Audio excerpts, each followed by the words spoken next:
Proud of you. योग्य वेळेला योग्य निर्णय घेतलास तू. बरं झालं हे नाटक कामी आलं, नाहीतर काय झालं असतं याचा विचारही करवत नाही. मी आले ना आता. कसलीच काळजी करू नका. आपली वेदा सुखरूप आहे. हा, मी वेदाला बघून येतो.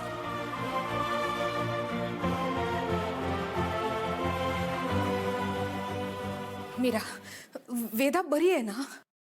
हो, पण मी जेव्हा तिथे पोहोचले तेव्हा वेदा निष्प्राण खाली पडलेली होती. मी खूप घाबरले. मंजिरीचा जीव घ्यायला मी तिच्या अंगावर धावून गेले होते. पण मग अचानक एक अलगद हाक माझ्या कानावर पडली. वेदा मला आई म्हणाली.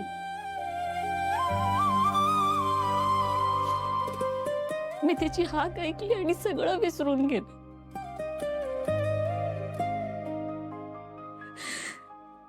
मंजिरी, तिची ती आहट, तिच्या त्या धमक्या, सगळं विसरले. काहीच आठवत नव्हतं. वेदाला जाऊन घट्ट मिठी मारली. पण तो क्षण जास्त वेळ नाही राहिला बाबा. मंजिरीने काहीतरी केलं आणि वेदाने मला क्षणात ढकलून दिलं.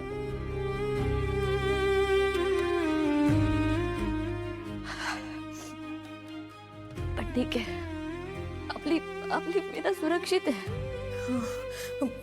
पण मला सांग, मंजिरीला तुझ्यावर संशय आला नाही ना? नाही ताई. मग ठीक आहे. नाही, तिला आत्ता संशय आला नाहीये म्हणजे ती निर्धास्त होईल, निश्चिंत होईल. अशा भ्रमात राहू नका तुम्ही. ती नक्कीच सावध असणार. हो बाबा, म्हणूनच तिने वेदाला अजून तिच्या ताब्यात ठेवलंय. हो, यापुढे तुझ्या प्रत्येक हालचालीवर तिची बारीक नजर असेल. केवळ तुझ्याच नव्हे, आपल्या सगळ्यांच्या हालचालीवर नजर असेल तिची. त्यामुळे यापुढे आपण जे काही पाऊल उचलू ते अतिशय सावधगिरीने उचलावं लागेल.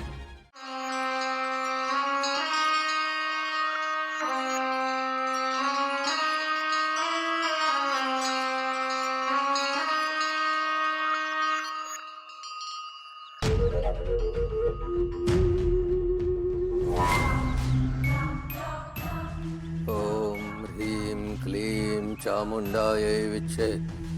ओम ह्रीं क्लीं चामुंडायै विच्चे. ओम ह्रीं क्लीं चामुंडायै विच्चे. ओम ह्रीं क्लीं श्मशानकाली नमः. ओम ह्रीं क्लीं श्मशानकाली नमः. ओम ह्रीं क्लीं श्मशानकाली नमः.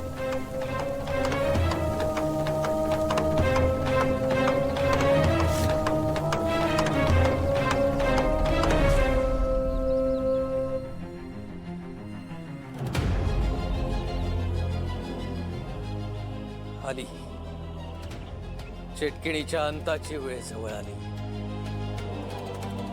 रुद्रकेतूच्या अस्थींचा पिंजरा आता बनवायला हवा.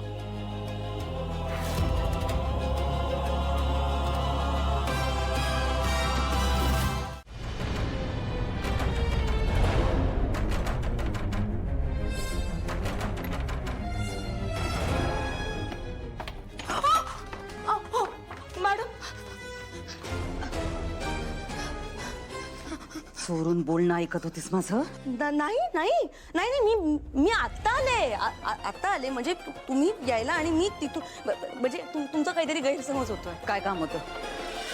म्हणजे मी स्ट्रेट टू द पॉइंट येते. म्हणजे कसं आहे, आता मी या घरात राहते.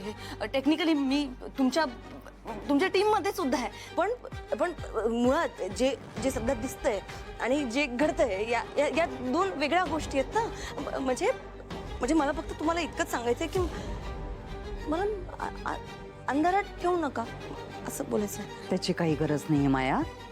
तुला जे हवंय ते मिळतंय ना. नाही ते मिळेलच मला. पण तुमच्याकडे सुपर नॅचरल पॉवर्स आहेत ना. काय?